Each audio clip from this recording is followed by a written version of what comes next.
Good morning, everybody. Welcome to the April 25th, 2022 special meeting of the Monterey Peninsula Airport District Board of Directors. Can we have a roll call vote, please? Yes, Director Sani. Thanks for that promotion. I am here as a director. I was skipping over Director Curcio is what I was doing. Director Leffel. Here. Director Sabo. And Chair Miller. Yes, thank you, Bill. I'm here because Director Curcio can't really participate in the steps to replace him. He's been excused from attending today. Pledge of Allegiance. Mike, Mr. Lapierre, can you help us with the Pledge of Allegiance, please? I certainly will. All right. I pledge allegiance to the flag of the United States of America and to the republic for which it stands, one nation, under God, indivisible, with liberty and justice for all. Okay, very good. Communications and announcements. First, go. Any communications from the directors or announcements? Okay, how about anything from staff? just that you'll hear more about it later, but we had a really great opportunity with United Airlines over our sponsorship at the Big Sur International Marathon. And when we're in regular session, I'm going to ask you to formally acknowledge Chris Morello and Amanda Ocker for all of their hard work to make that such a success. It was a great success. We had runners from United Airlines from all over the country. We actually had some folks that were based in London that were here as part of our team. And it was a good weekend that helped us really continue to develop the bond that we have with United. So you'll hear more about that. Okay, very good. I look forward to hearing more about that. Carl, I have Sabo. I have one item. Okay, go ahead.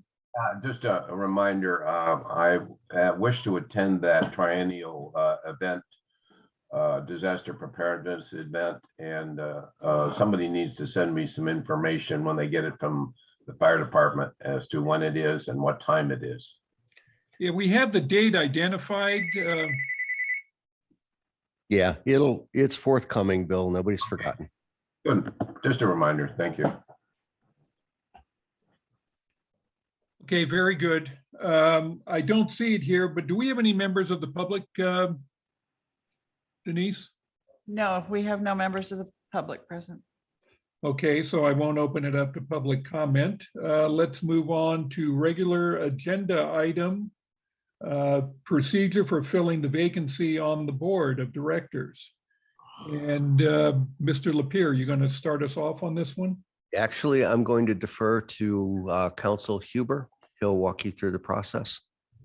Good morning, board members. As mentioned in the staff report, we have received from Director Curcio an intent to resign from the board based on his moving out of the district. He has given us an effective date of May 1 for the vacancy. So of course we are holding a meeting to make a determination whether to appoint a board member to that vacant position or whether to hold a special election. As you can see in the staff report, there is a timeline that is there should the board wish to appoint a board member versus holding a special election. Let me maybe go back and do some overarching, sort of 30,000-foot aerial view comments. Number one, should the board choose to fill the vacancy, it must be done within 60 days. With 60 days of that vacancy. Number two, the appointment would need to be made with a majority vote of the remaining board members. As Director Curcio is not here, of course, that is indicative of the rule that the board member who is resigning cannot play a part in selecting the subsequent board member should the board choose to appoint someone. And again, should the board not appoint someone within 60 days, or should the board choose to do so, you can hold a special election to fill that vacancy. It would be something we would have to coordinate with the Monterey County Elections Office. And the board would be responsible for 100% of all election costs. When we consolidate our elections with the general election, we only have to pay our proportional share. But in this instance, a special election, there would be nobody else doing a special election. So the district would have to incur 100% of those costs. We estimate those to be $105,000, but it's really a little bit of a wild guess. And that's just based on what we see from, Tim is the one that came up with that number last time around. And that's based on what we see that the district charge is for participating in the general election. The general process, should the board wish to appoint someone, is you would advertise the vacancy, or staff would advertise the vacancy in at least 3 places for at least 15 days. You would set a deadline for candidates to apply. An ad hoc committee could review the applications, provided you have a substantial number of them, and you can set the number. If you have below a certain threshold, then you don't need the ad hoc committee. If you have, and I'll use a number, if you had 20 applicants, you would likely want to have the ad hoc committee, cull that down to a number that the full board could reasonably work with and reasonably interview. Your interviews would have to happen in open session at an open and public board meeting. Should you select this process to appoint a board member, they would need to be appointed by motion with a second, and we would of course add their name into a resolution. There is an ability for someone to challenge that after the fact, although to date I've never seen that done. But a couple of the things I do want to just highlight for you, because of the timeline where we are, and we are transitioning into by district elections. Number one, whoever is appointed, should you appoint somebody, or should somebody go through a special election and be elected to the position, they only step into the position that the former board member was in. So in this instance, they would step into the shoes of Director Curcio and fill whatever position he had.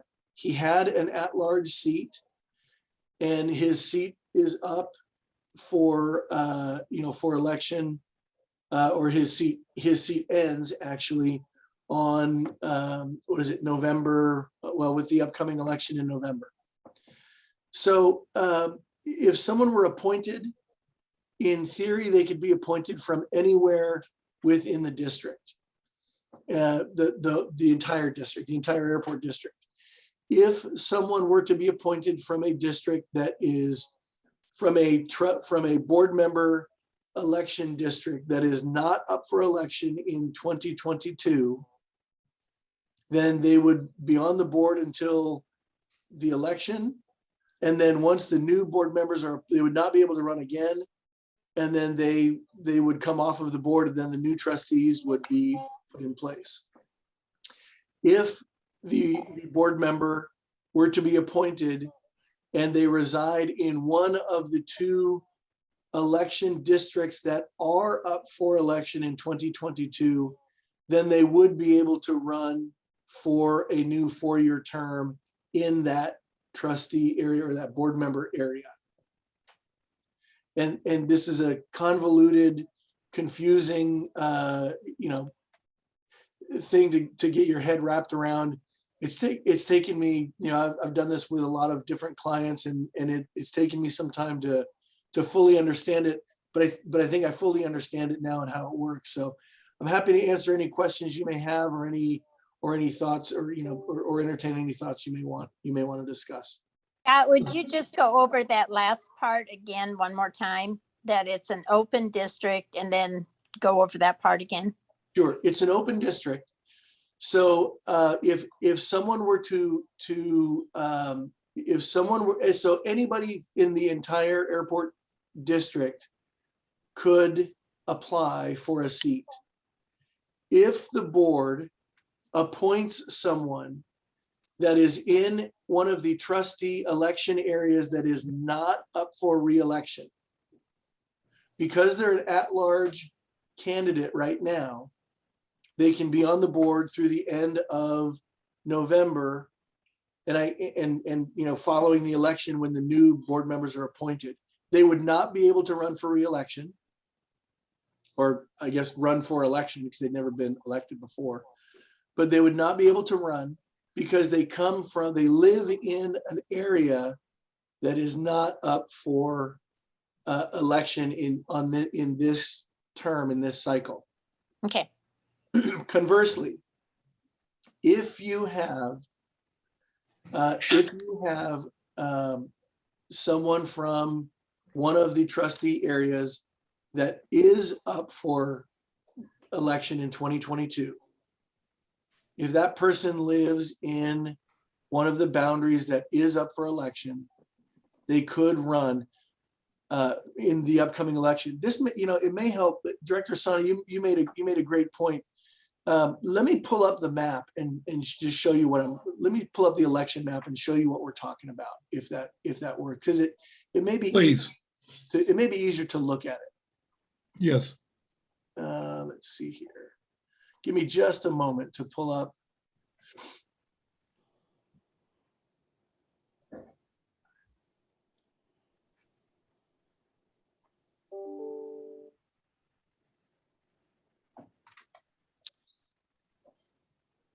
It was the TAN B that was adopted, correct?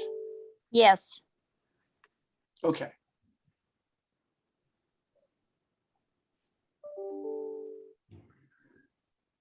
Okay. Bill and Lisa Ann, I see your hands up, and as soon as Mr. Huber is done, I'll call on you to ask your questions. Bear with us. Go ahead. Okay, let me share my screen.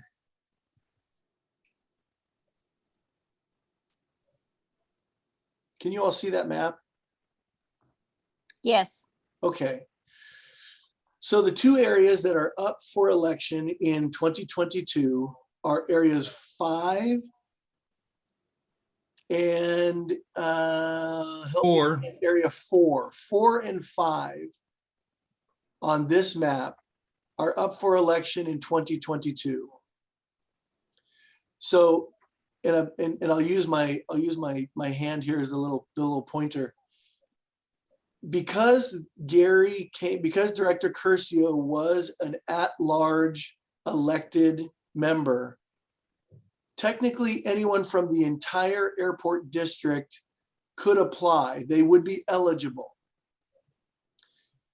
If someone from area 5, trustee area 5 or trustee area 4, if someone applied from area 4 or 5 and they were appointed, they would be able to run in 2022 because they live in area 5 and area 4 or area 4, and those two areas are up for election in 2022.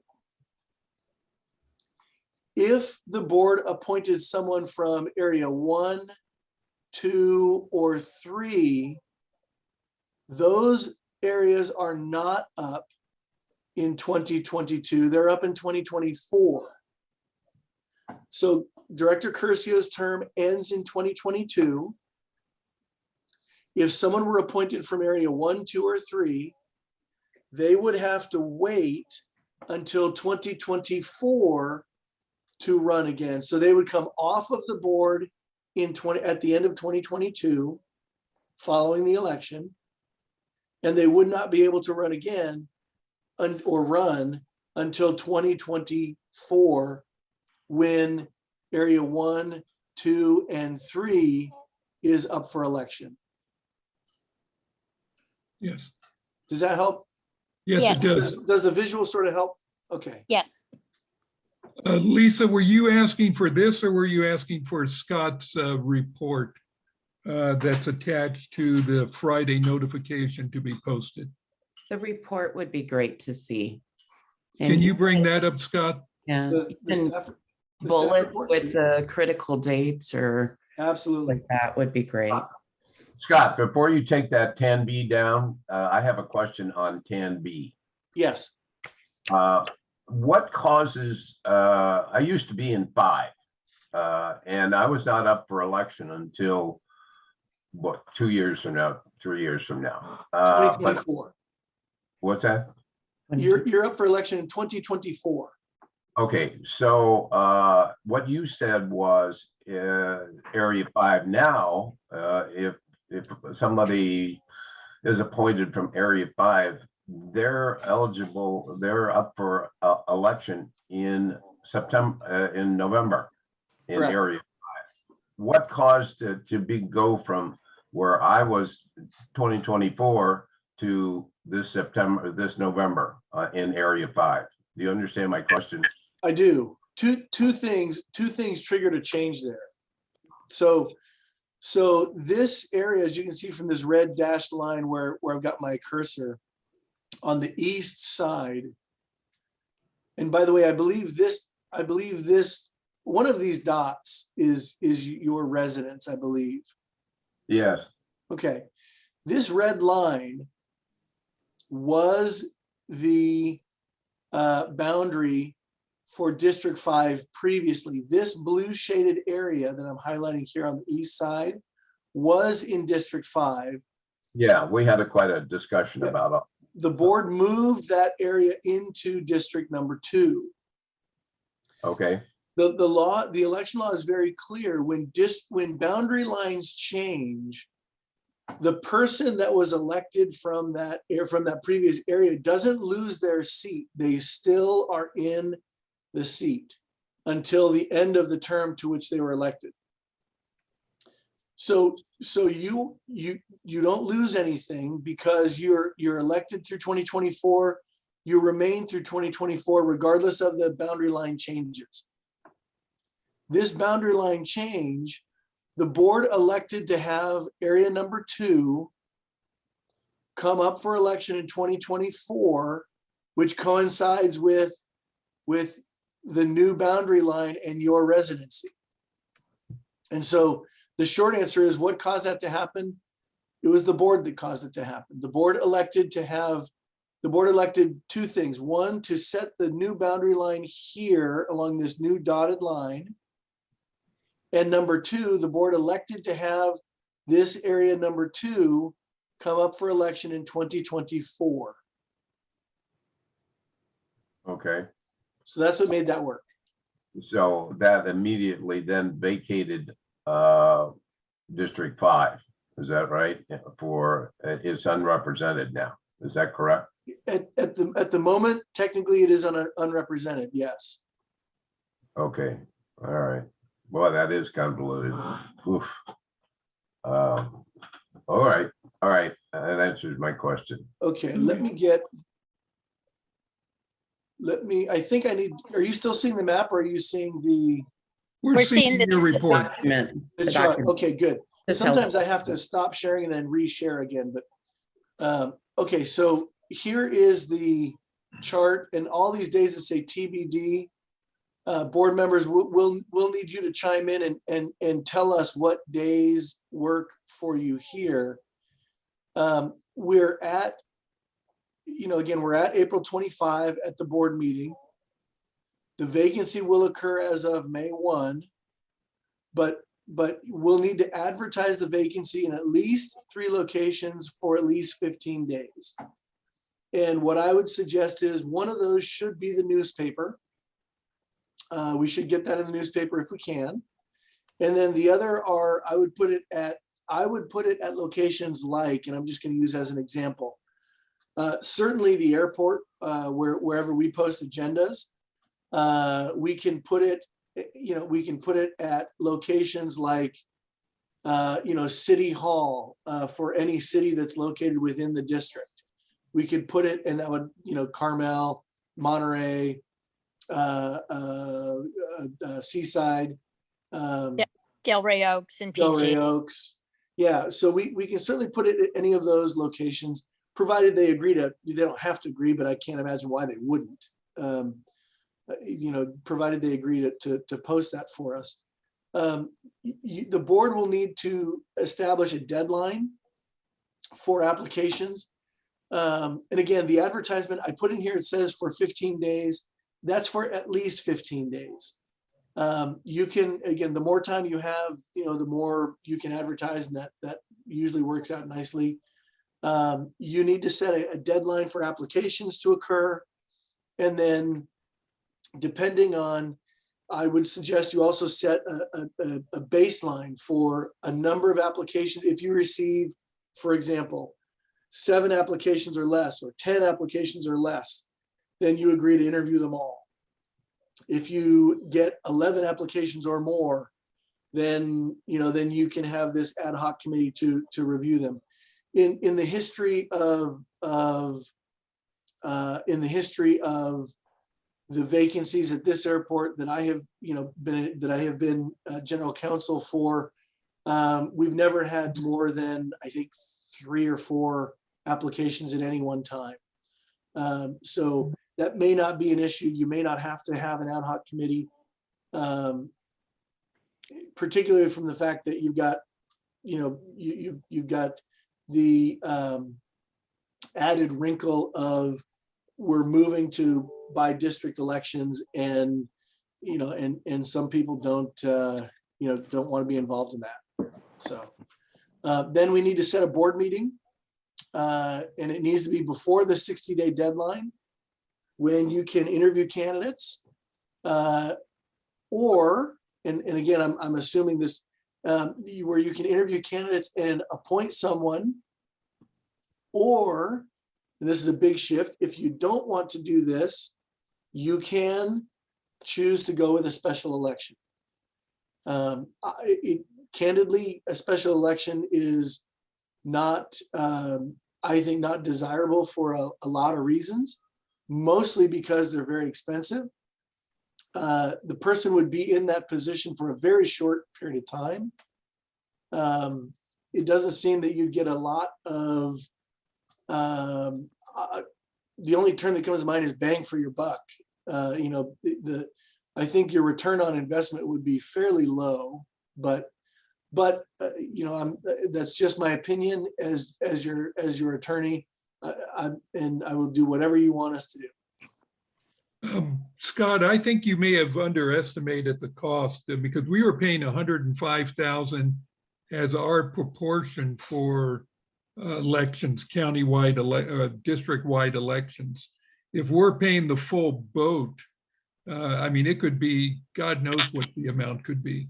Yeah, I think Tim wrote this sentence last time around, and I just adopted it because we had, because again, it's the same. It's estimated to be in excess of 105. 105 is what we pay right now as part of the general election process.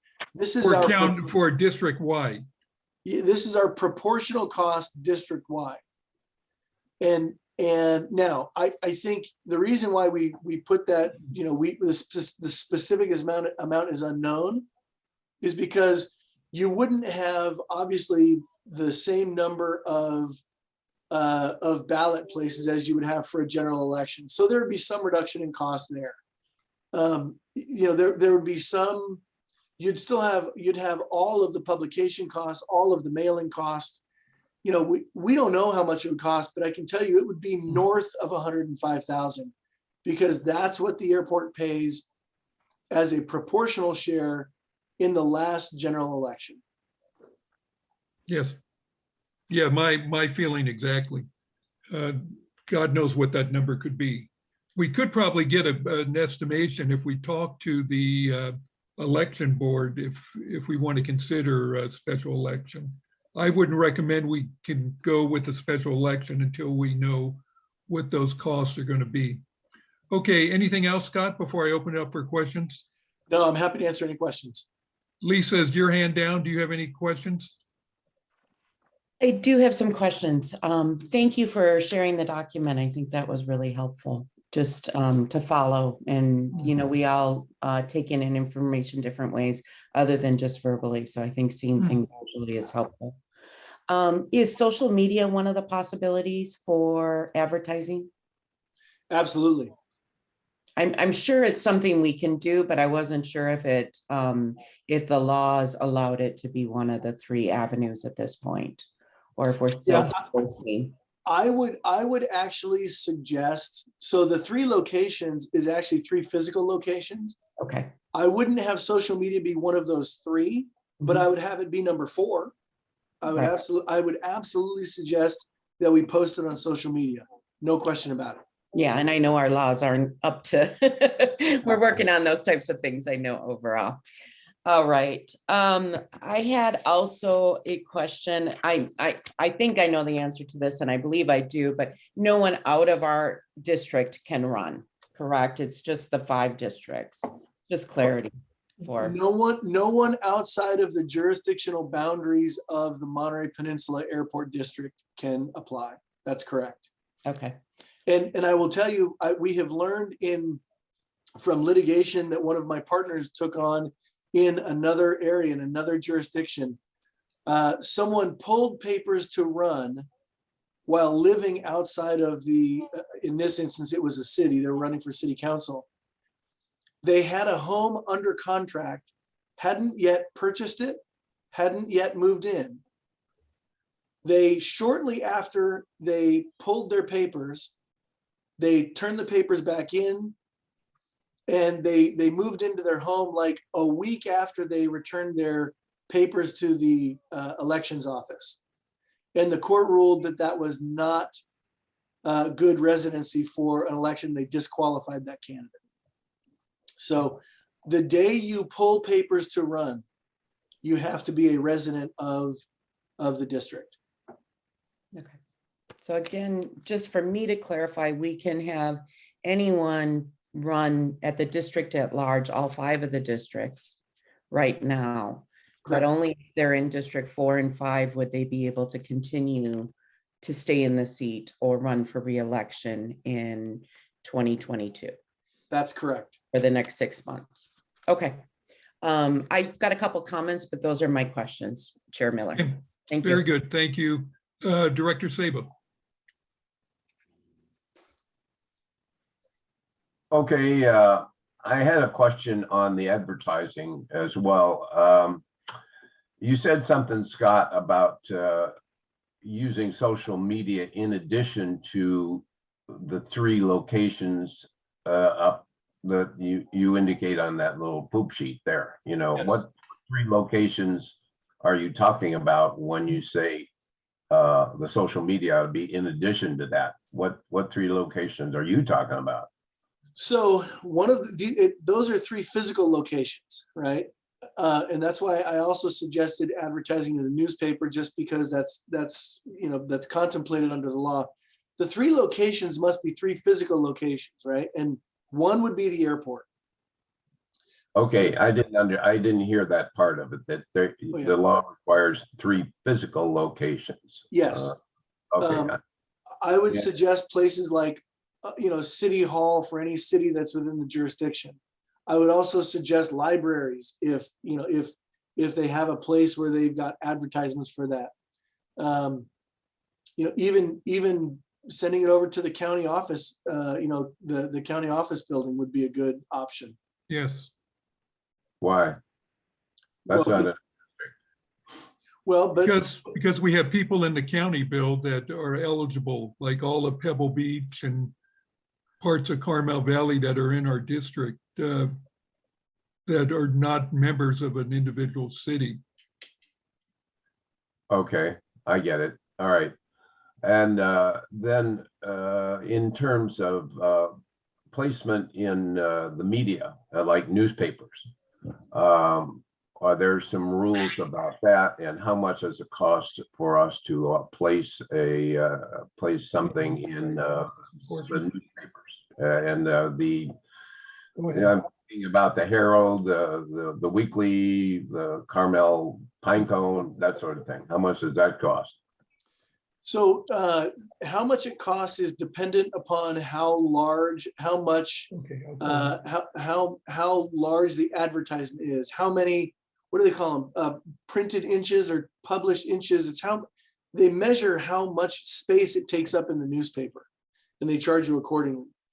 When we are required to publish ordinances after you pass them. And so my recollection, and Mike or Denise helped me out here, my recollection, the last ordinance we published was like $1,000. Yeah, that's pretty close. We were $1,100 for the last ordinance that the board passed and was required to be printed. Okay, And that's in the Monterey Herald. Right. Now, some of the others, you know, like the pine cone, are not quite as expensive, but we can certainly look at those as well. and are there, so the law requires 3 physical locations, and in addition to the newspapers, I guess in the legal notices area, and social media, what other options are available to us for advertising? I'll use the phrase, the world is your oyster. What would you like us to do? You know, anything's available that you'd like. Okay, It's all well, about it just being, you know, being I was directed trying to for. pick your brain. I was trying to pick your brain on the basis of your prior experience.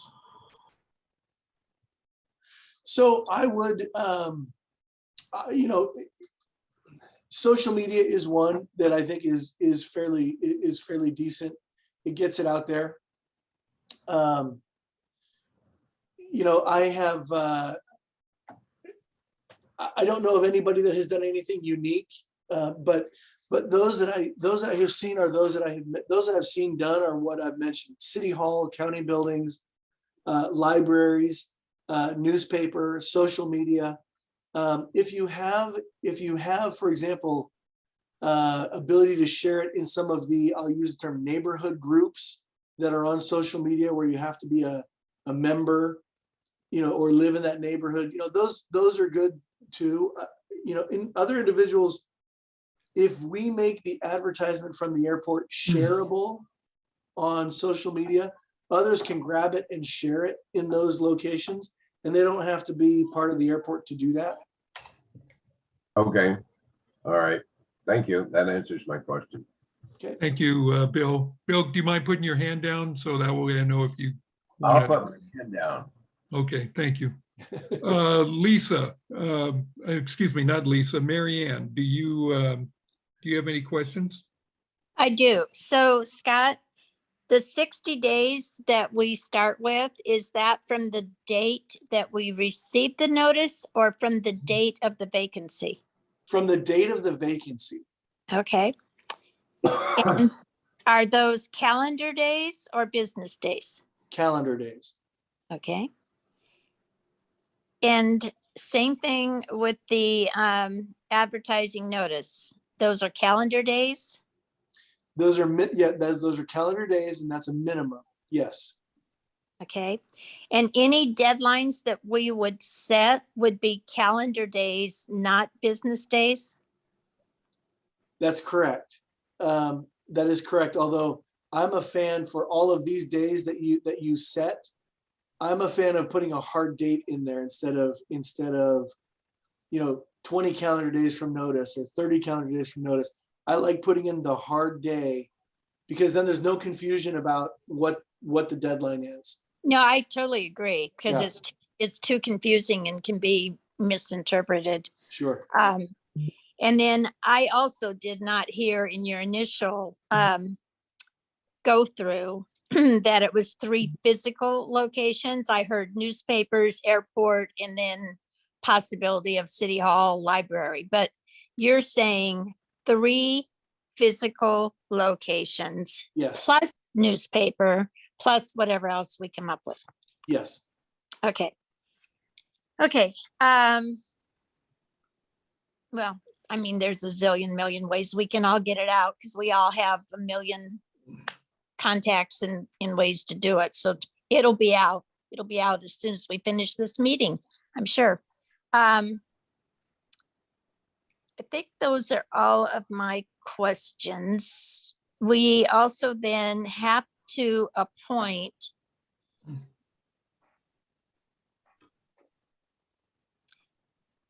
by June 29th. And that will get us so that we do, well, if we appoint by June 29th.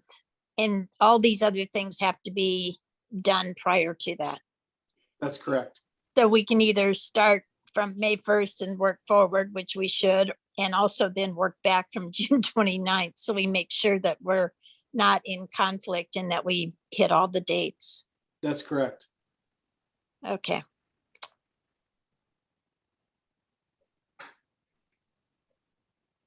And the confusion of, I understand the District 4 and the District 5. I get that.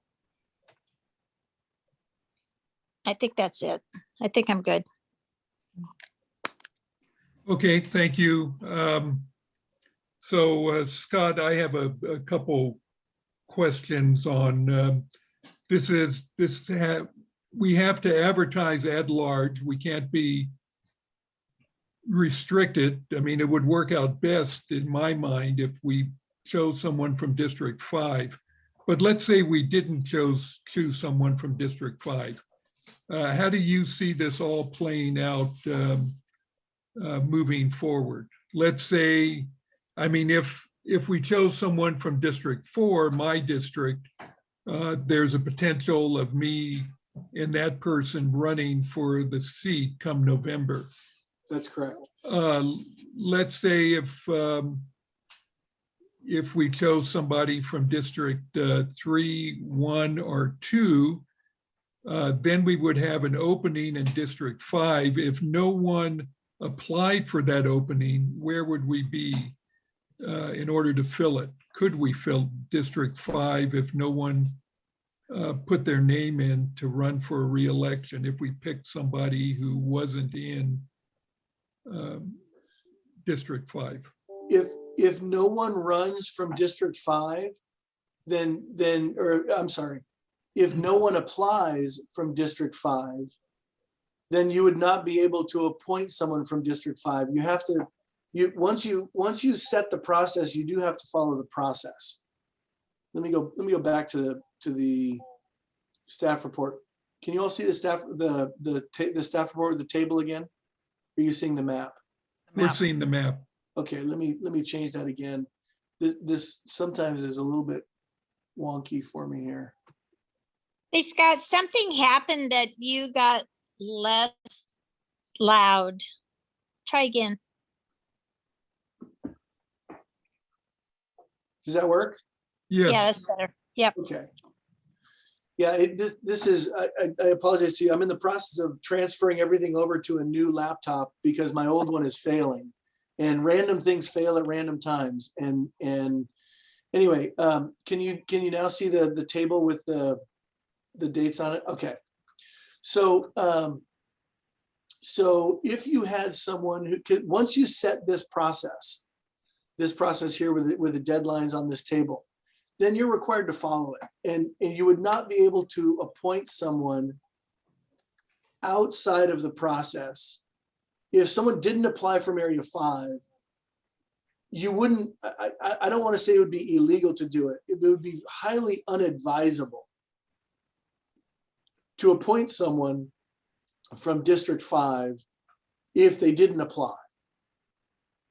Because they didn't take part in the process. It would be, and while it wouldn't be, there are laws against what I'm about to tell you in a moment. It would be similar, just analogous to you put out an RFP for a contract, so many companies bid, and you award it to someone who didn't bid.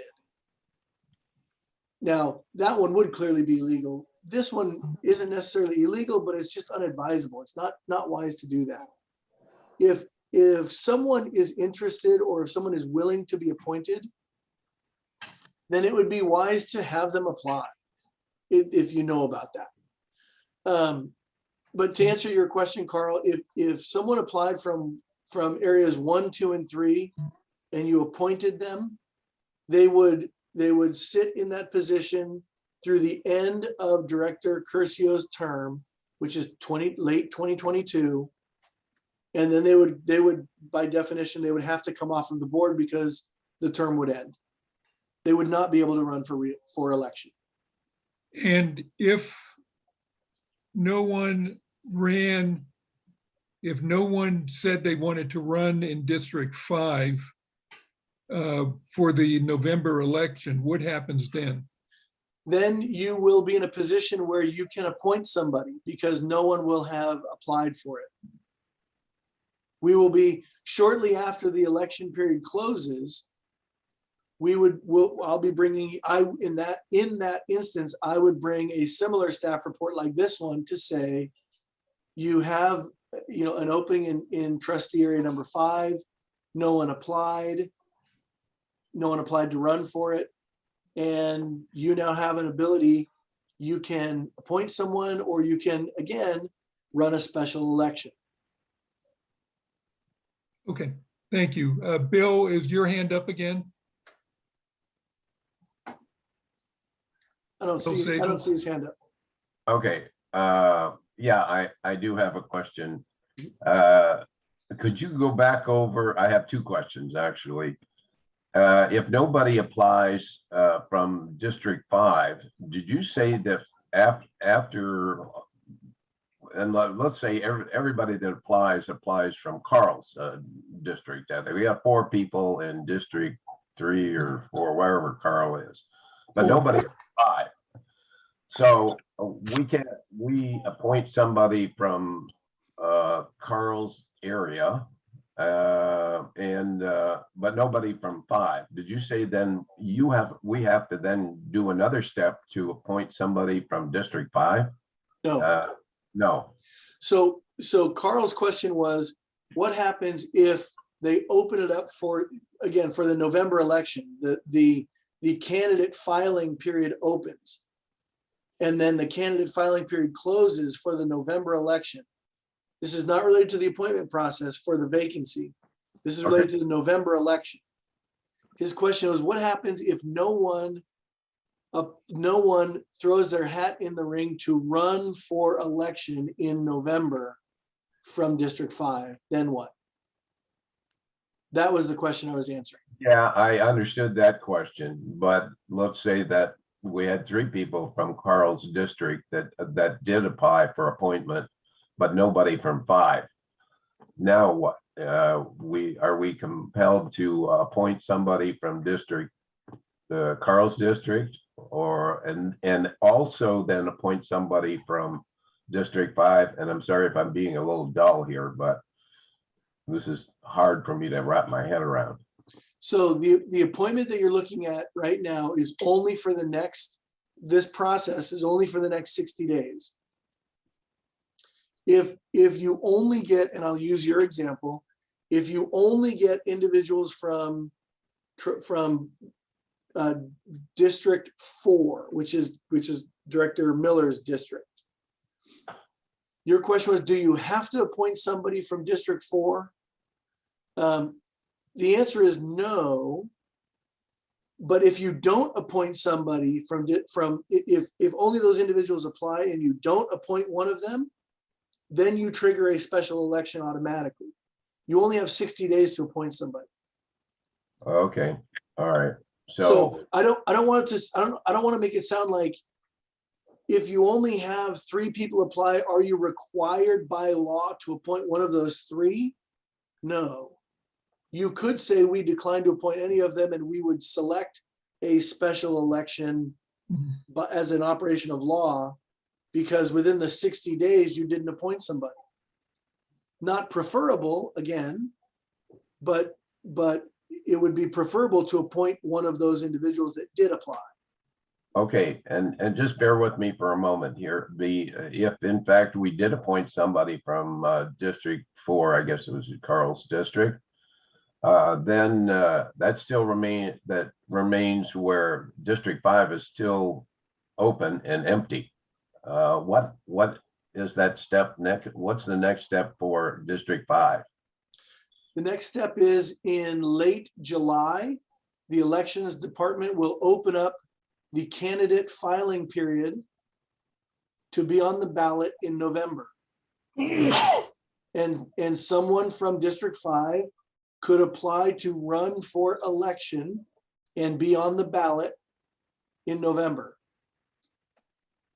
Okay, all right, but they would have to reside in District 5, and we wouldn't have any control over that. We don't have to vote again to say, put somebody from candidate that resides in District 5 on the ballot. We don't have to say that. That's That's it. correct.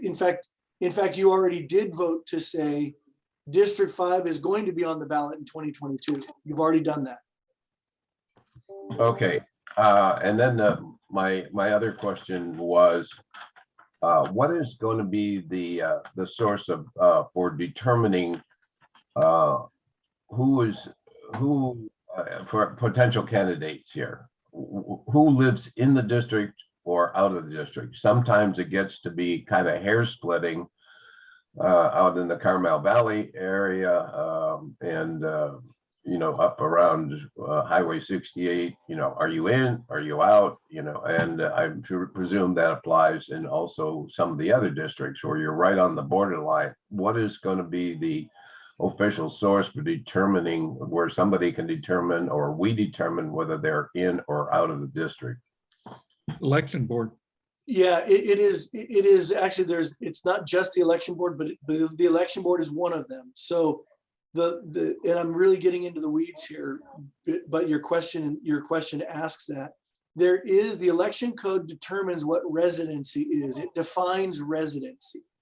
And there are a lot of cases that have analyzed what residency means for purposes of running for an election. And it has to do with where someone resides. It has to do with where someone intends to return. It has to do with some of the factors they look at. Are they registered to vote? Where are they registered to vote? Do they get mail? Where do they get their mail? There's all kinds of factors that determine in that analysis. But I would anticipate that when we get these applications, we will look at them, we meaning staff, and staff will look at them and make a determination as to which district they're in. And if it's close, then we'll contact them and we'll go through that analysis. Okay, the reason that I asked that question was not to get down in the weeds here, but in the last time that we went through the appointment process, I had occasion to some people called me and they didn't know whether they were in the district or not. So I queried the elections department, and they were kind of beside themselves. They didn't know how to answer the question. And they said, well, it might take us 2-3 weeks to figure that out. And then somebody suggested that LAFCO had a GIS map, and they knew where everybody was by specific street address. And that seemed to work. And so I'm just offering that up there. The elections department is not very responsive in a short period of time to answering that question. Particularly what I'm talking about is physical street addresses. Yeah, Okay. the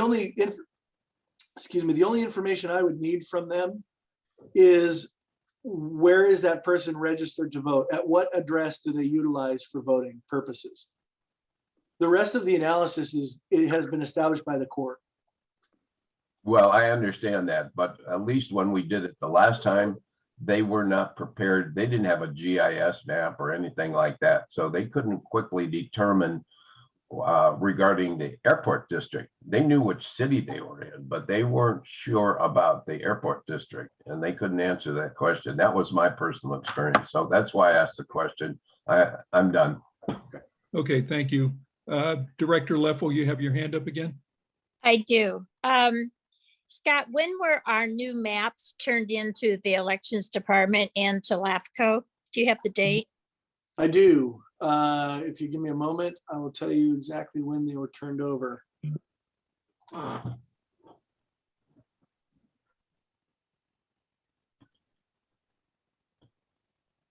They were sent over on April 14th, along with Greenfield, King City, Marina, and Pacific Grove Unified School District. Okay. That helps. Thank you. When were they due, Scott? Was it the 15th? They were due, well, 17th. that's kind of actually kind of a loaded question, believe it or not. The airport district had to adopt them on or before April 17th. The elections office was, and that's what the statute says, the elections office was saying, get them to us as soon as you can, but certainly if you get them to us, before the end of April, we're in good shape. Okay. But yeah, the law required you to adopt them before April 17th. I remember there was a date. Okay. Yeah, April 17th was the magical date, but that's when you all had to take action. Okay, Okay, so to get us kind of back to where we need to be, first of all, we have to determine if we're going to appoint or hold a special election, right? Yes. So Carl, can we kind of move on down this, or we'll be here all morning? yeah, and that was my next question I was going to ask. So Scott, my plan was, I have a series of questions here. Do we need motions or do we just go through the question? And the first question will be, do we hold a special election or do you want to make an appointment? And then I would just ask that the board, the directors be polled on what their preference is. Or do we need to go through a motion for each one of these? Well, you will need a motion somewhere, and it doesn't matter to me if you want to just do the polling and then figure out if it's a special election, then we'll do a motion for that, or if it's for an appointment, then we can fill in some of these dates, then do a motion to adopt the whole process. However we do it, but ultimately we will need a motion on this. And that was my desire to expedite this, that we answer all these questions by poll. We put it together because we're going to need to set deadlines. That needs to be done by a motion. So we could be making a lot of individual motions here. My preference would be to poll everybody and then make one motion to cover everything. Would that be acceptable? Personally, I'd rather make one motion on whether or not we're going to have a special election or appoint, and then put the rest of it all together. Because I think the big question is, are we going to have a special election or appoint? And I would move that we appoint a person and move the process forward. Okay, we have a motion. Do we have a second? I'll second that, as it's such a short time period. Okay. Denise, can we have roll call, please? Director Sani, Yes. Director Leffel, Yes. Director Sabo, Yes. Chair Miller. Yes. Okay, our preference is to make an appointment. A special election will only be held if no one expresses an interest, I guess. Now, Carl, I have one more thing. I believe, Scott, that there's one other step to this. If we couldn't come to a determination, that then the Board of Supervisors can appoint someone. Isn't that correct? Yeah, I looked at that previously, and the answer is no. Okay. Yeah, in this instance, because of how this was established, it was established by special legislation. It actually goes directly to a special election. Okay. We were told before it would go to the Board of Supervisors. So our past information was incorrect. I reviewed that before, and I actually was looking for my notes on that, and I couldn't find them. So I will either find my notes or I'll do that research again, and I'll confirm that. But my recollection again from before was it does not go to the Board of Supervisors. Okay. But I'll refresh that and get it back to you. Okay. In fact, we can make a note of that right now. so we do want to make an appointment. Scott, do you have a recommendation for a deadline date? What I would suggest, to be quite candid with you, is I would figure out this board meeting. When do you want to meet to appoint somebody? Find out when it works for all of your schedules, and then you work backwards, right? Because the deadline to apply should be maybe a week or 10 days before the board meeting. And then the advertisement deadline should be, a couple of days before the deadline to apply or to make sure. So I think working backwards makes a certain amount of sense. Well, when is our May board meeting? You've got the May 18 and your June board meeting is June 15. Okay. So it could be either one of those. Let's poll the board. Is it your preference that we fold this into a regular board meeting, or we have a special meeting for this purpose only? It is entirely up to the board. You're not required to do this at a regular meeting. You can do it at a regular meeting. You also can hold a special meeting, entirely up to you. Okay, what's the preference of the board? Bill, what's your preference? Special meeting or regular meeting either in May or June? Okay, sorry. I can come back to you if you want to think about it. Lisa? I have two questions for Scott. Okay. Gary would just excuse himself if we did it in the regular meeting? Well, Gary resigns effective May 1. Okay. He's done. He's As done. of May 1, he gets to sit in the gallery and be a public speaker. Okay, and then the other question was the time commitment. It's not going to take that much time to review overall? I don't Well, want to, take too much time of our regular meeting if it's involved. typically not, but it depends on how many individuals you have apply. And let me just put some numbers to it. In the past, I think last time around, there were, if memory serves me, correct me if I'm wrong, I think there were 3 or 4 applicants. So if you give each applicant, let's call it 10 minutes, right? 5 minutes for them to say, make a statement and 5 minutes of question and answer. You're looking at 40 minutes. That's not a lot of time. If you have 10 applicants and you decide to interview them all, that is a lot of time. So you may want to do a special meeting. But we could see how many applicants we get, and I think we're probably going to have a couple other meetings, and maybe as a board, we need to figure those out as we, move forward with a few things here. So I'm okay with leaving it at the regular board meetings right now. Okay, We might so your have- preference would be in May, which would be a real quick turnaround, or on June? I think you should do June so that Okay. the public has enough time. Okay, sounds good. Director Leffel, your preference? The fact that we've got budget and we've got budget hearings and we've got a couple of other special things. Plus, I think we've got a consultant that's going to be interviewing people. I think trying to do it anytime before the end of May would be dicey. I think we just have to say we're going to have it completely wrapped up by June 15th. Okay. And Sounds then good. Go ahead. we don't have to at this point.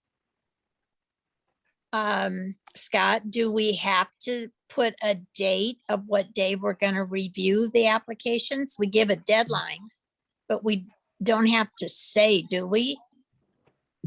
No, and in fact, what you can do, you're talking about this review by the ad hoc committee?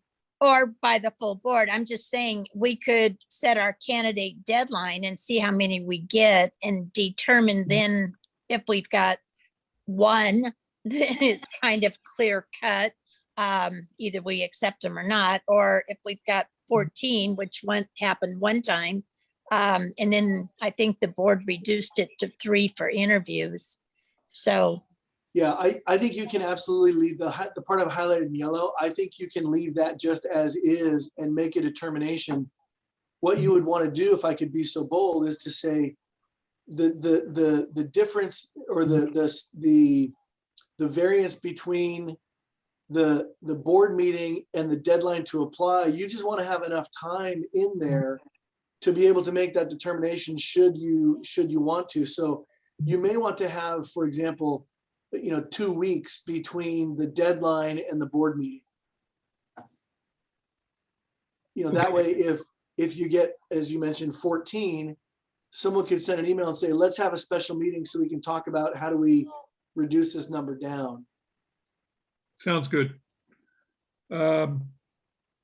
Bill, Yeah, thank you, Carl. I would be in favor of setting our deadline, our interview date on the 13th, as opposed to a regular board meeting, which is, I think, 15th of June.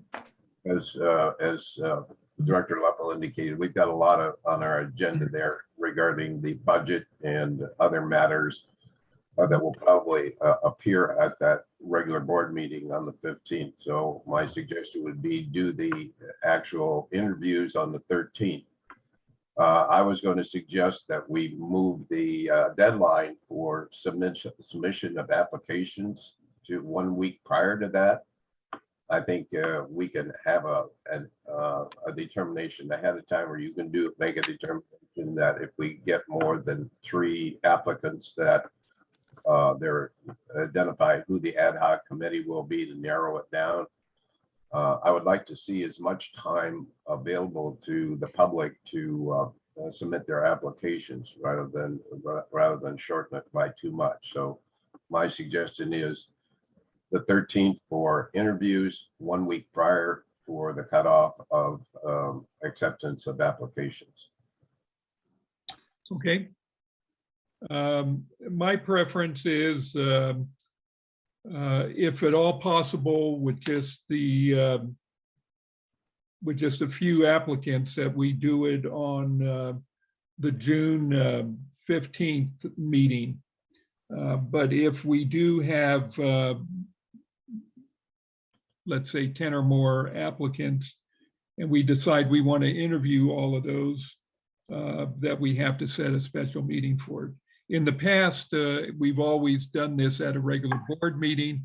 It's been the first thing that we do, and then that person we select is allowed to sit at the meeting, if memory serves me correct, in the past. Okay, between Mary Ann and Lisa, I know you had your hands up. I don't know who had it first, but let's go with Lisa. No problem. I know sometimes we don't know if it's a legit hand raise or not. I appreciate both of those thoughts. I'm a little concerned if we wait till the 15th and the 13th for interviews. Scott, can you confirm we have to advertise for 15 days and that would be part of the 60 days? Yes, Okay. that's correct. I'm proposing, do we think staff can get advertisements together at the 3 locations by Friday the 1st? We can get advertisements placed by the end of this week. Okay. So looking, I ran out to go grab my calendar, a little calendar I have. So if we did advertisements April 1st through the 15th. No, Lisa, we're in April, so you're looking at the wrong month. I'm looking at the wrong, I'm sorry about that. Thank If you. you have a time machine in your pocket, I'm all in. Oh, I would love a time machine right now, trust me. If you saw my to-do list. All right, thank you. Never mind then, because I'm gonna stay. So we need to do 60 days from today? So the deadline is 60 days from May 1st, because that's when the vacancy actually begins. But we We could could- consider advertising prior to May 1st. Of course, Yes. Okay, and that's for the appointment, yes. for the whole process to be done. I'm sorry that I needed to, okay, redo that. Okay. So I'm off a month, never mind. Ignore me right now. Mary Ann, maybe you can fill in.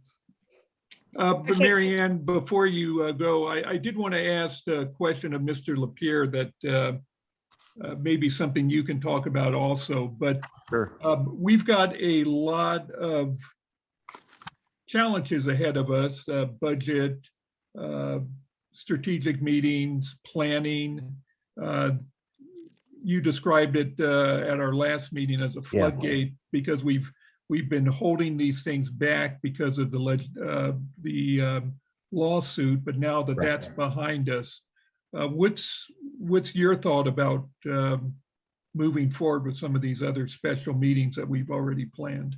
Well, let's start with budget. The intent is to, actually, we have a special finance committee meeting scheduled already to do our drill down on the budget. We would then bring that revised budget, if the revisions are necessary, back to finance committee at their May meeting. The intent then is to, after the May regular board meeting, to ask the board for a budget workshop, which would be a special meeting toward the end of May. Also toward the end of May, the intent is to ask you for a special meeting to deal with or to consider the financial planning for the overall program. We need to accomplish that so we can continue to move smartly toward funding. And then we would, so we'd ask for two special meetings after the May meeting, one for the budget, and then a second one for financial planning, which would then bring the budget back to the board at the June meeting. The hope is that the financial planning meeting will give us clear direction so we can continue to move forward with some of the hirings and some of the efforts that we need to do. So hopefully that addressed your question, but that's what, at least from our level, that's what we feel we'll need to get accomplished so that we can meet the requirement for the budget and we can move the ball forward down the field on the program itself. Oh, in a perfect world, we would want all 5 directors to participate in those items because these are going to be things that are going to have a tremendous impact on moving forward on the board. That's correct. Okay, Mary Ann, you had your hand up before I interrupted you. Yeah, so that was part of mine, is to remind us what all we've got going on. And the fact that we have kicked the can down the road on strategic planning and that sort of thing for so long. And I understood from the consultant when I emailed him and said, hey, why do we have to wait till the end of July? Because I was actually ready to scrap him if it was all on him. And he told discussion back and forth with staff with around other things. So we have got to get somebody on board. We can't operate with 4 of us for 2 months if we can at all avoid that. So I am going to go back to the timeline that Lisa started on. So Mike, are you saying that by Thursday, the 28th or Friday, the 29th, that you all could have an advertisement out? Yes. Okay. So if we did that, and we're required to do it for, I think, a minimum of 15 days, is that kind of the standard, I think, in the past? That is correct. But if we were to say, okay, we'll do it for, since Monterey, I'm sure will whine that they don't have enough time to look at it. If we were to go for 3 weeks and take it to like the 19th of May and do it 21 days instead of 15 so that we cannot come under any criticism that we're trying to rush it. I'm just throwing out some dates. That works from a staff level. And that way it gets us past our 18th board meeting so that whatever we have to do May 18th is separate. So if we have that, and then if we give ourselves a week to review them or 10 days at the most, I think we've got to get somebody on board before the budget so that they have an opportunity to look at it. Because if they want to run in November, they really should have the opportunity to be part of a budget process and see, because whoever comes on is gonna, if they're elected in November, they would be operating under that budget with us. So it would be good to have them exposed to it. And I think, Bill, when you were appointed, that's how you came on. I know that's how I came on, was right there with the budget cycle. Okay, So So anyway, can I so ask I'm a question? just, I'm Mary Ann, saying, You're yeah, saying go have the ad deadline and the deadline to apply as May 19th? are you there? yes. You broke up, Scott. Oh, I'm sorry. So are you suggesting, Mary Ann, to have the candidate deadline, the application deadline, and the advertising deadline be May 19th? That would Yep. be 21 days. Yep.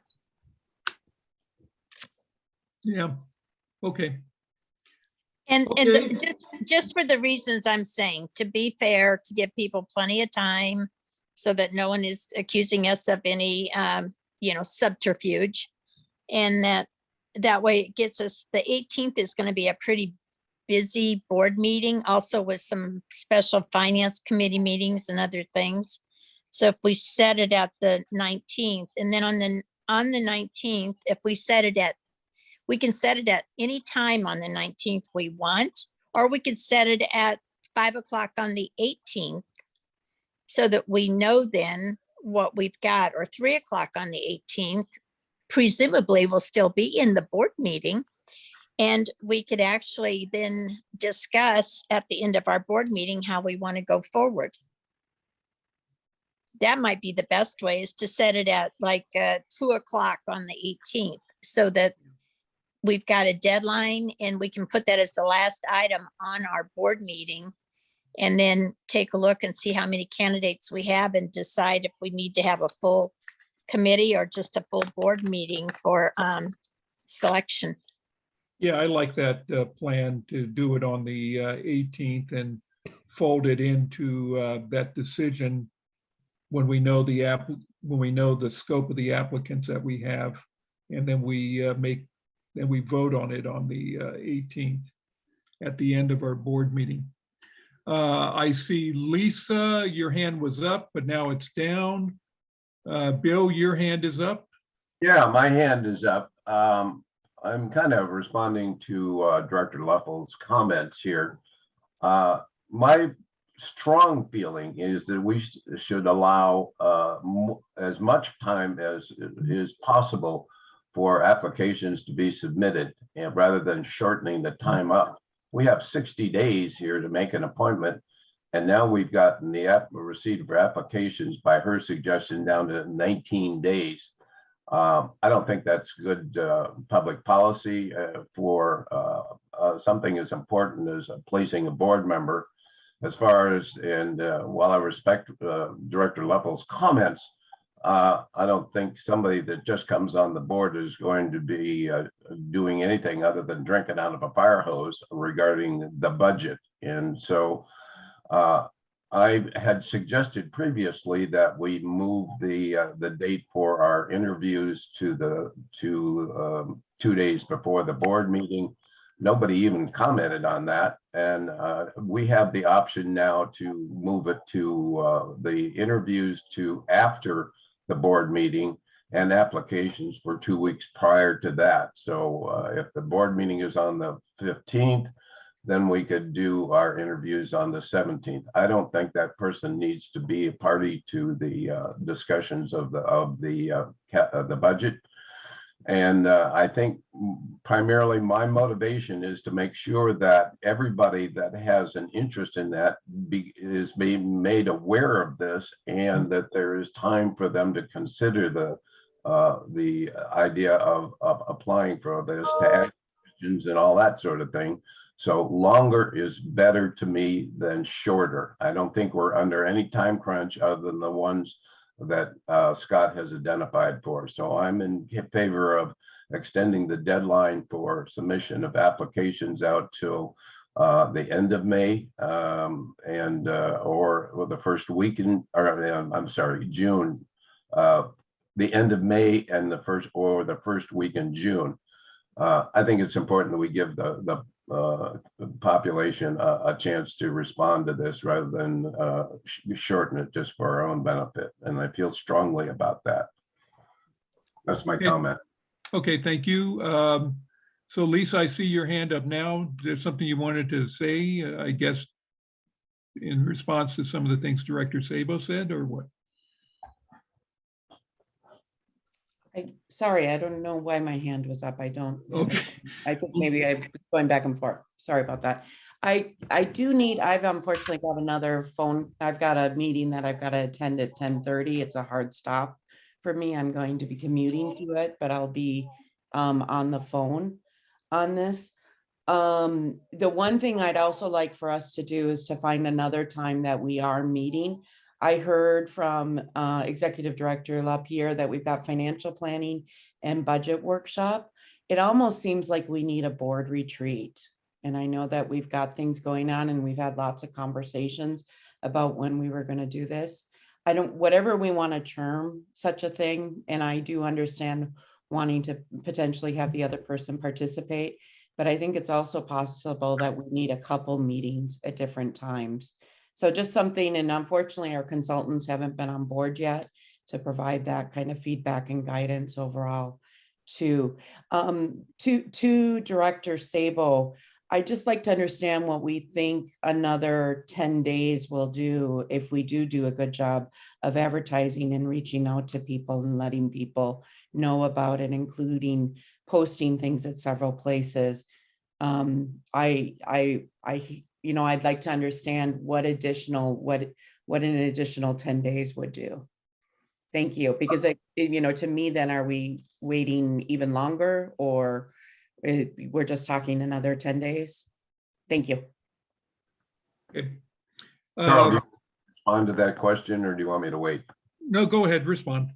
I'm going on my own personal, I was appointed. And I recall at that time, this is quite some time ago, that if somebody saw it posted in the papers, then there was a discussion about that. And I was approached by people after a long time. And then I had to ask questions about whether or not what was involved here. There was like a 2-week period after I found out about it before I could make a decision whether to run, because I didn't know what this involved. So there's a decision-making time that the person who is a potential candidate needs to be able to, one, find out about it, number two, evaluate whether or not they want to run. And we need to be prepared to answer the questions here and give them time to cogitate about it. So rushing the whole process doesn't gain us anything from the standpoint of getting good qualified candidates, which is what I think we're really about. And we need time for people to find out about it. Number two, for them to ask questions and determine whether they want to run. That's my rationale. Okay, thank you. Mary Ann, I'll be coming to you in a minute, but I just wanted to comment. Lisa has put us on notice that she's only with us for 10 more minutes. If she leaves before we make a vote on this, all 3 of the remaining directors will have to agree, or else we don't move forward. So I would urge that we make a vote on this while we have 4 directors present. Director Leffel, you have your hand up? I do. I would like to move that we start the advertising on Wednesday, the 27th, with the deadline being 2 o'clock on May 18th. That's 21 days. Do we have a second? I'll second that motion. What's that? I will second that. Okay. Okay, thank you. Before we vote on that, I just wanted to comment to what Director Sabo had to say. And I agree with you. We want to get the best person possible. In a perfect world, we would have time to slow down But I think if the nice thing about doing this and having this information on the 18th, if we don't have enough candidates or good enough candidates, we can always extend the process. At least we can address it then. 21 days should be sufficient, I think, Bill. And hopefully, I think we know people that might be interested. We can ask them to look into it, and all of us, I'm sure, would be available to answer any questions that any prospective board member would have. Okay, we have a Quick question for you. I did update. I think you can still see the on the screen, you can still see the spreadsheet that has the dates in it. So the motion was April 27th through May 18th for advertising the vacancy. And then May 18th, 2022 at 2 p.m. for the candidate deadline to apply. Was there any thought on when to hold the board meeting, or do you want to deal with that next? Well, first we have to agree to this. Well, true. yes. Okay, so To the Denise, can we have a roll call, please? Director Sani? Can I make a comment and then? Sure, vote? go ahead. Okay, I also feel that 21 days is sufficient and hope we all reach out to people. And obviously, we're going to be advertising it at several locations, including social media, which I think will be valuable. And the 2 p.m., it allows us as a board to reassess where we're at that point when we're all together too. And my vote is yes. Thank you. Thank I have a you. question, Carl. Yes, Bill, go ahead. We now voting also on the advertising piece here, because I have some rather specific ideas about where we advertise. Are we voting on that item as well, or is that to be determined later? Well, it's the pleasure of the board. Personally, I think we've all expressed an opinion of where the advertising should occur. I think the staff has a pretty good handle on this. I don't. I disagree with you, and I think. Okay. Well, let's get through this vote first, and then we'll come back and talk about where to advertise. Okay, Denise, can you continue on, please? Director Leffel, Yes, Director Sabo, No. and Chair Miller.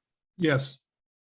Okay, let's talk about advertising. Bill, you think that staff doesn't have a good handle on this? Have you stopped beating your wife? No, that's not what my statement was. I think we need to comply with the law in 3 physical locations for 15 days. I agree with that. I have specific suggestions that the airport be one of them, obviously, and that the cities most directly involved with this would be Monterey, Carmel, and Pacific Grove in their city halls, or anywhere that's appropriate. I presume City Hall is the correct one. And then as far as the media publications, I agree with the idea of putting it into social media, but I specifically would like to see newspaper placements in the Herald, and then also the Pine Cone and the Weekly. And Okay, I'll make a motion to that effect.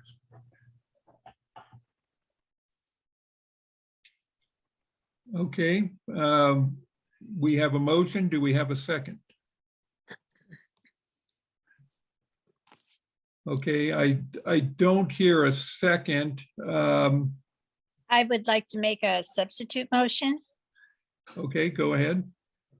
I would recommend that we have the airport and that we have all 5 city halls that we touch: Carmel, Monterey, PG, Seaside, and Delray Oaks, plus the county building, since we have many unincorporated people in our district.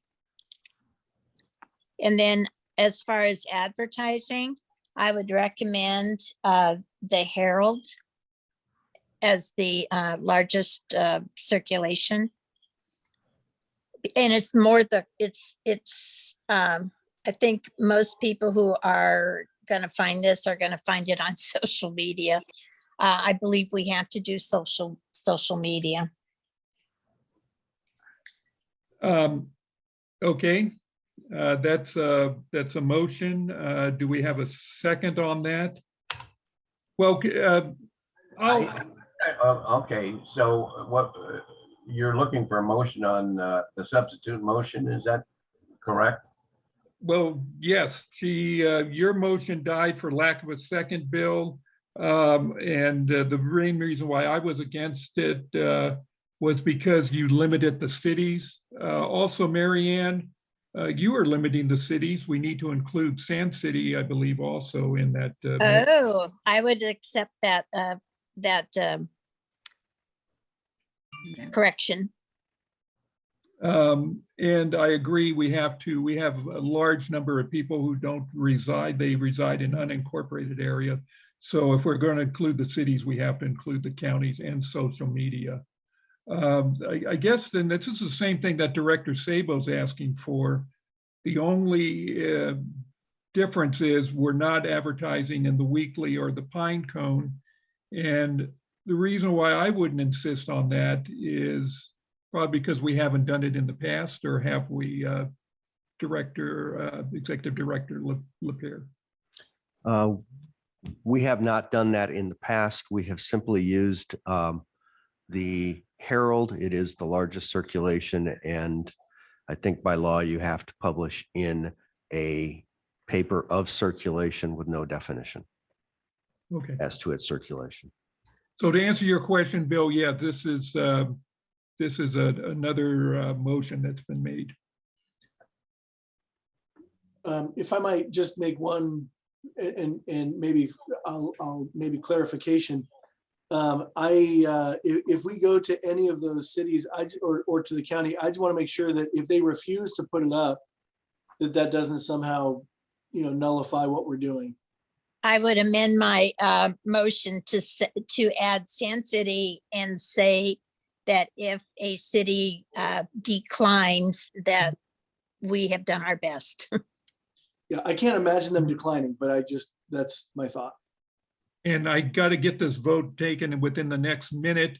But Scott, to get to the point of 3 locations, if we post at the airport, Monterey post, and Pacific Grove post, we've met that threshold, if I understand the law. That's correct. Okay. This has not been very smooth. I apologize. Director Leffel has made a motion. Do we have a second on that? Did you second that, Lisa?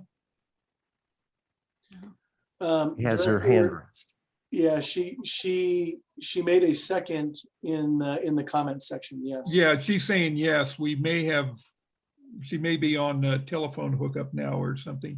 Okay, so that's been seconded by Director Swanee. Denise, can we have a roll call vote on this, please? Are you going to have any discussion on the motion? Sure, go ahead, Bill. Well, I'm a little concerned here about this motion where we are not using the Carmel Pine Cone and the weekly, which are also, clarify this for me, Scott. Aren't they in the business also of providing legal notices, and wouldn't they qualify as a publications of general distribution for these purposes? So I can tell you that I don't know, I have not researched whether they are publications of general circulation under the civil code as required by the court for legal notices.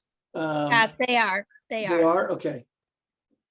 Then if they are, then you can use any combination of them that you wish.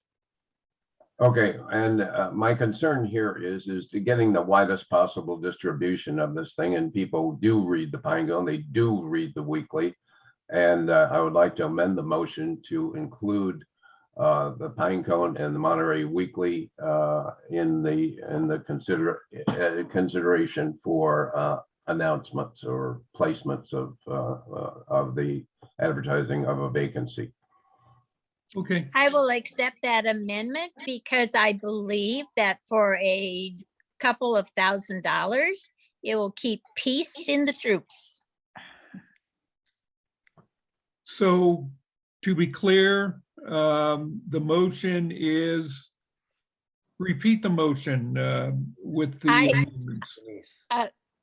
The motion is that we would physically advertise in the county building, the airport, Carmel, Monterey, Sand City, PG, Seaside, Delray Oaks, City Halls.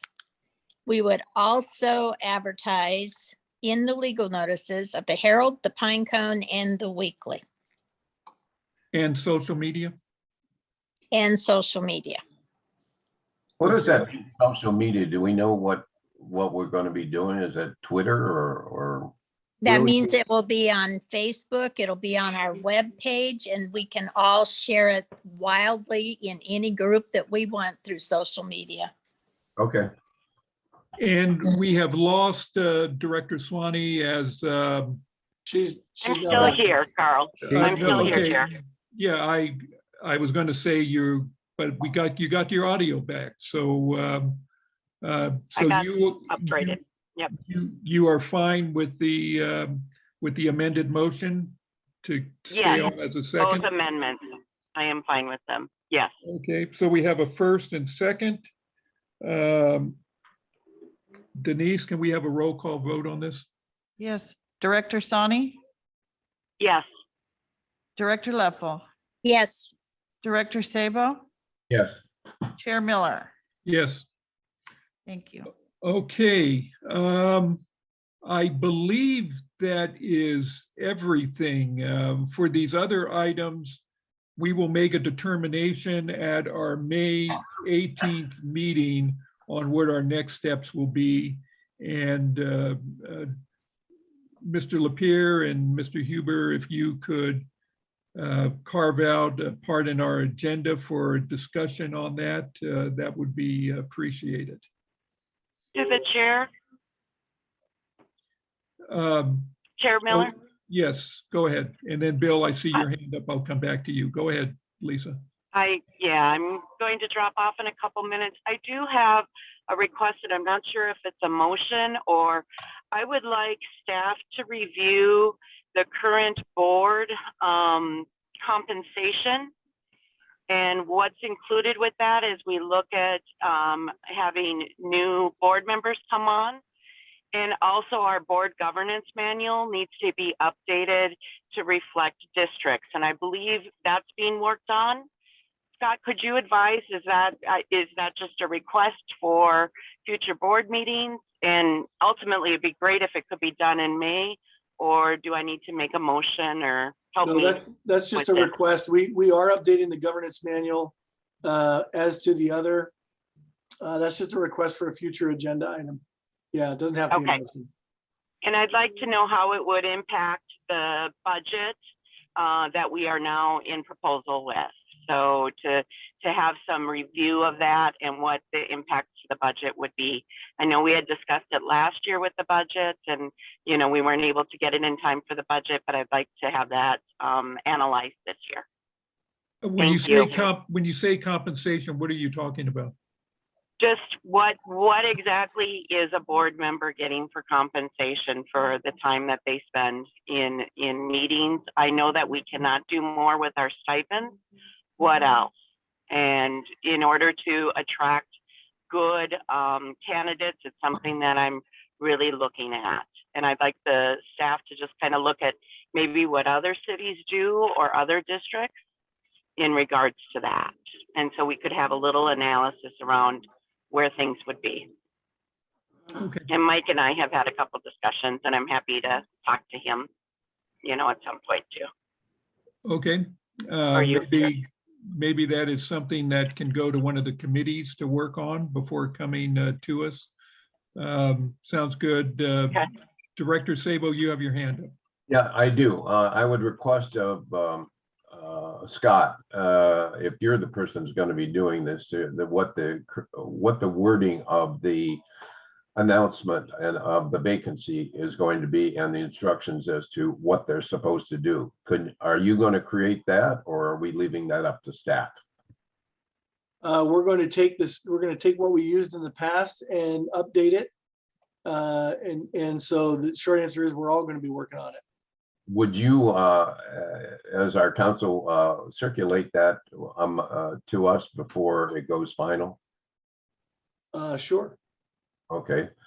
And number two, obviously when the announcement is published, they're going to be, for those who are interested, are going to ask questions. Who's going to answer those questions, and how are we going to answer them? Is it going to be our receptionist, or is Denise, or is it Mike? Is it going to be you, Scott? You know, who's going to answer questions, because some of these are rather complex. In the past, that has been the executive director's role, and I'm happy to take that on again. Sounds good. Okay. One of the things I will mention to you is we'll have to plug in. That's fine. We can do that.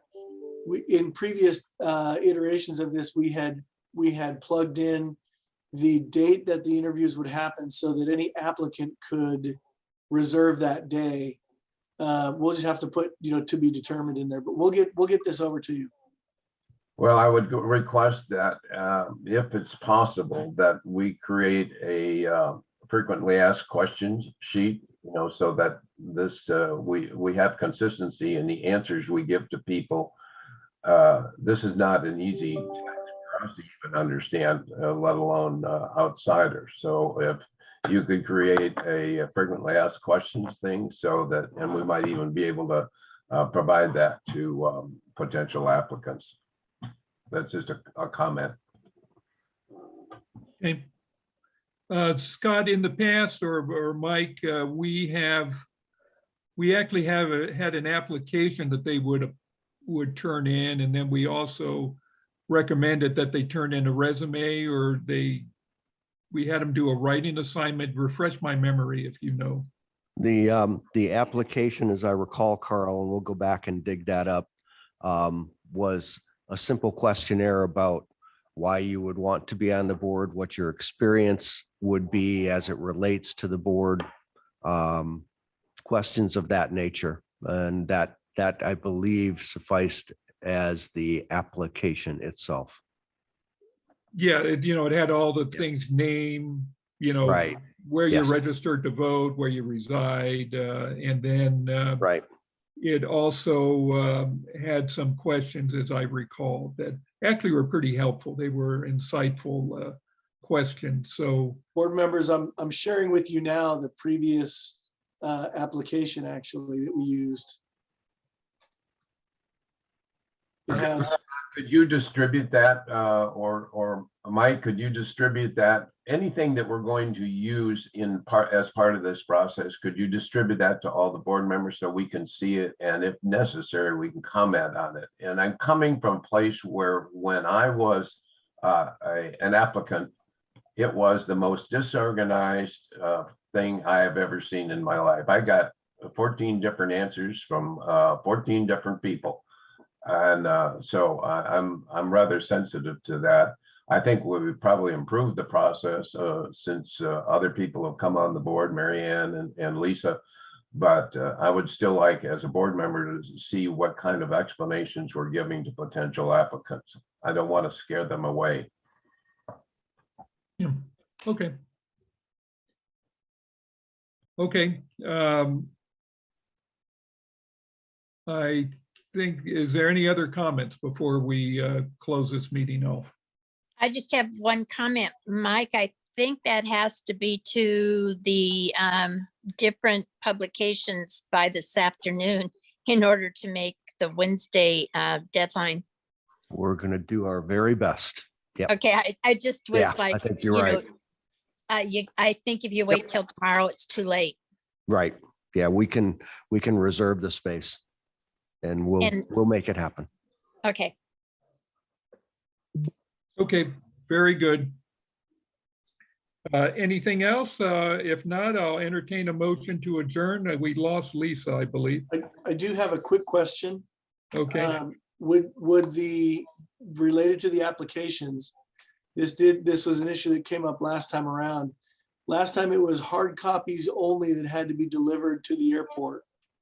Would the board members like to consider electronic submissions to a particular email address that we publish?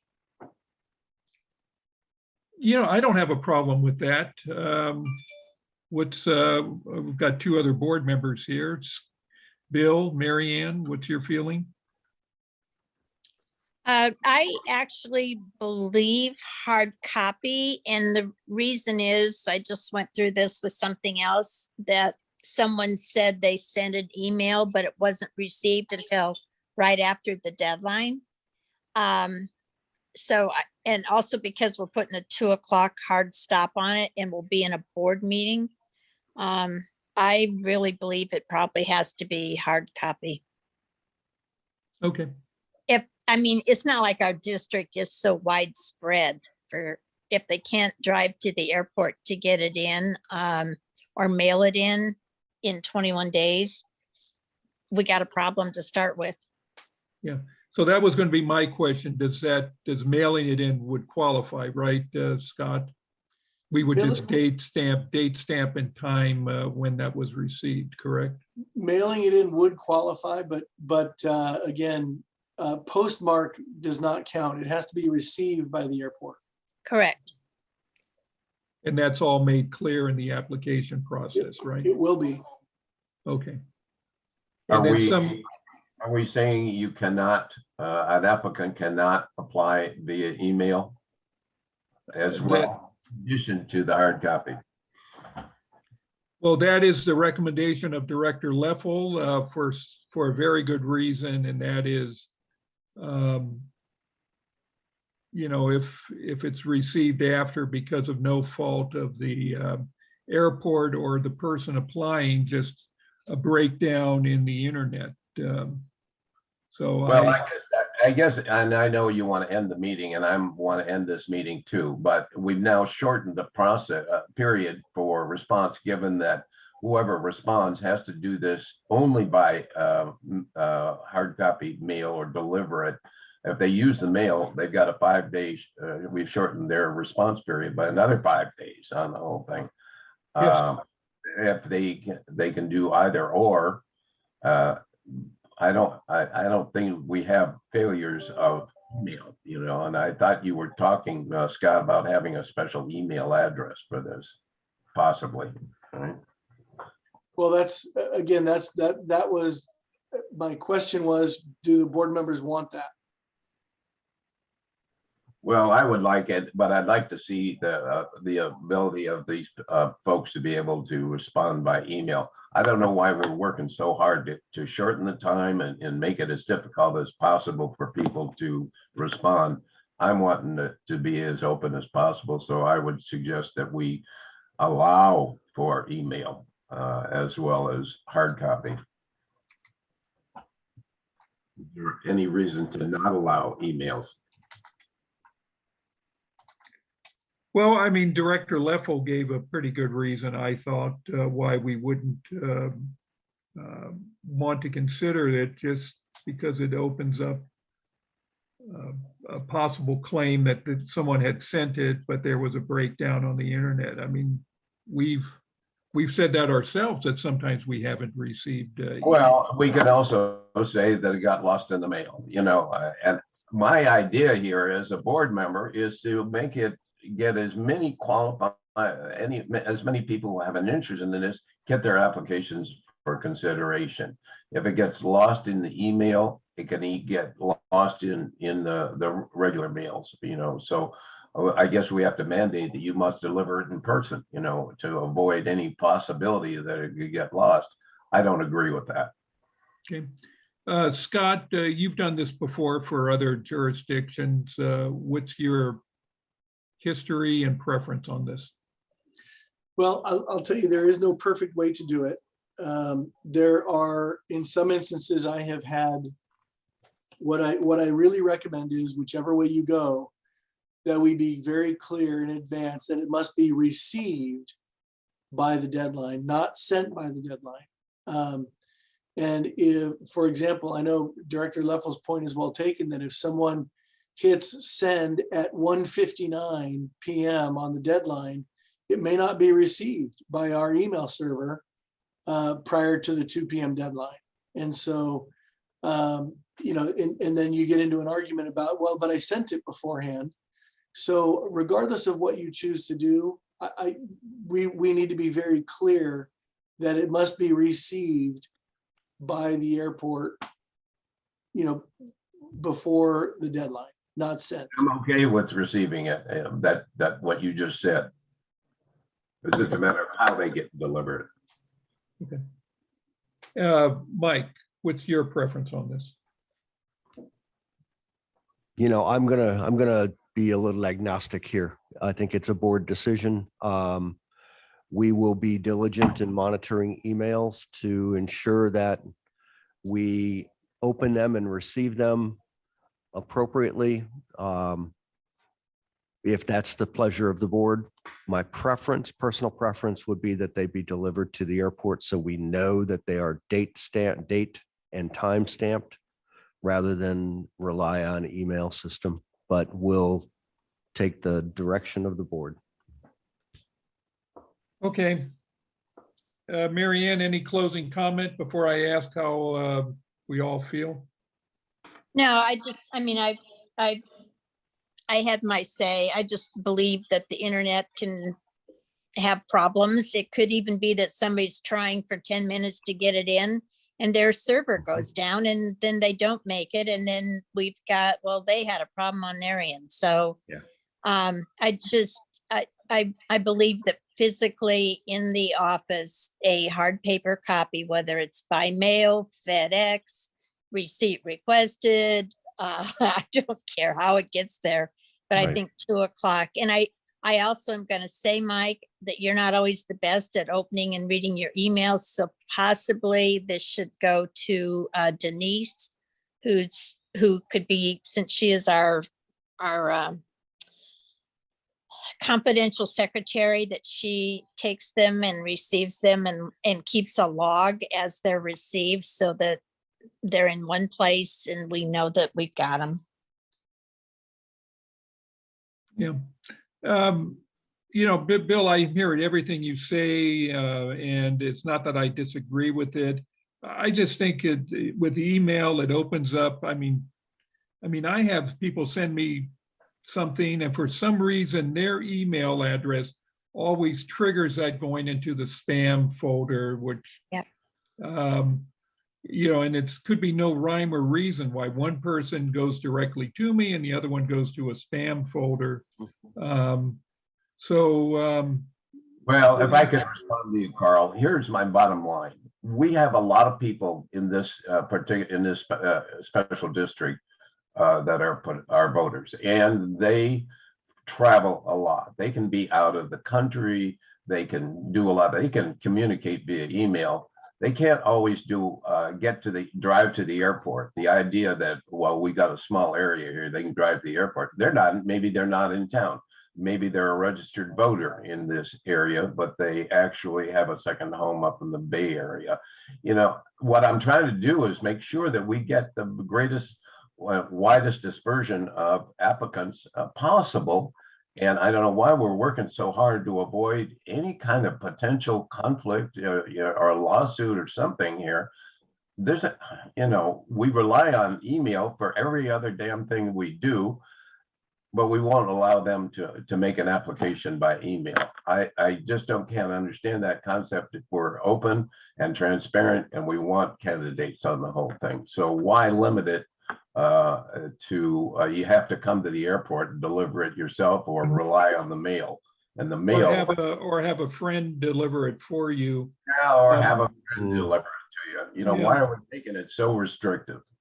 Mr. Chairman, if I may, we have an hour and 10 minutes until we miss the deadline for publication. Okay. So- Yeah. You know, and I also noticed on the application that we had a signature line on there. So, you know, how are we going to handle that? We accept electronic signature, or do they have to sign it, photocopy, or scan it and then send it back to us? Yeah, I hear you, Bill, and I'm just leaning towards no email acceptance. Mary Ann, you have your hand up again? Yeah,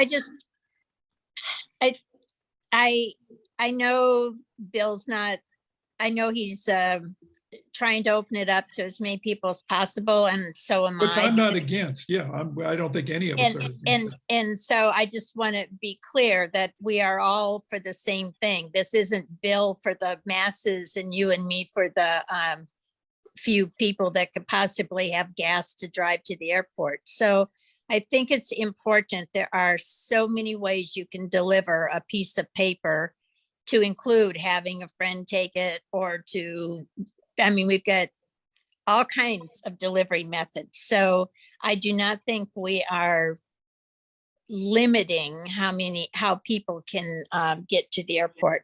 And I will say this, that we had a couple times ago, we had a candidate who told me they had never been in the airport before, but they applied, and the first time they came in is when they dropped off their application. So, you know, if nothing else, it's good that they would come by to see what they're applying for. Yes, okay, sounds good. We don't have a motion or anything on this. I think we did give a lot of direction. Bill, I think we're both, Mary Ann and myself, the only two other members here, are leaning against allowing email submission, but we understand your reasoning and thoughts, and we agree that we want to be as inclusive as possible, but I just see problems with opening up with email. And it's not uncommon that other jurisdictions don't receive emails. I believe there was an appointment in Pacific Grove where they refused to receive emails. Okay, I'll entertain a motion to adjourn. So moved. Do we have a second? I'll second it. All those in favor say aye. Aye. Aye. Okay, we are adjourned. Thank you, everybody. Thank you. Bye-bye. Thank you very much.